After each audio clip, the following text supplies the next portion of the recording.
Well, this report comes from a wider piece of prisoners' rights work we've been doing in the last year or two. And what was very interesting when we had seminars with prisoners about their own rights and entitlements, that their main concern wasn't for their own position, but it was actually the impact their imprisonment was having on their families on the outside.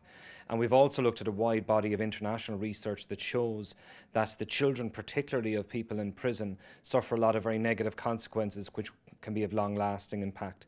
So for that reason, both from a children's rights perspective, but also because of the social and economic cost of the impact this has on the families, we've brought forward a number of proposals for amending, I think, really policy in Ireland, making it more coherent to try to support families maintaining their relationship while a loved one is in prison.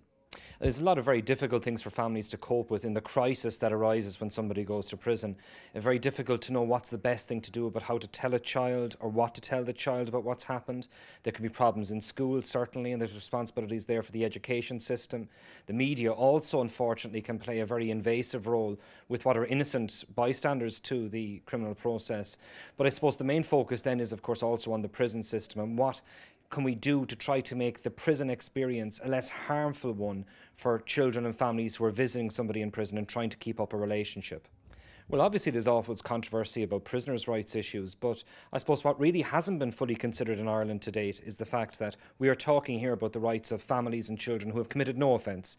A child who wants to maintain a proper relationship with his father or mother while they're in prison and doesn't understand why they can't touch them, why they can't see them, why it's a noisy room where they can't hear what's being said. These are real social pressing issues that are children's rights issues and family rights issues, the rights of people who have committed no offences.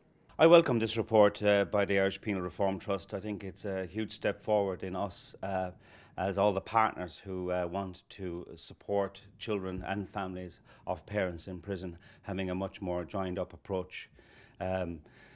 Children whose parents are in prison suffer, there is no doubt about that. The stigmatisation, the whole issue of how do they tell. There is families I'm aware of who don't tell their children that their dad has gone to prison. Instead, they might say they've gone away to work or they've emigrated. So this is a very important report, and it's a report that we in the prison service welcome, and it's a report that we will action as part of our 3-year strategy. So the report is clearly calling for a much more joined up approach between all the players in relation to education, the court service, ourselves and others.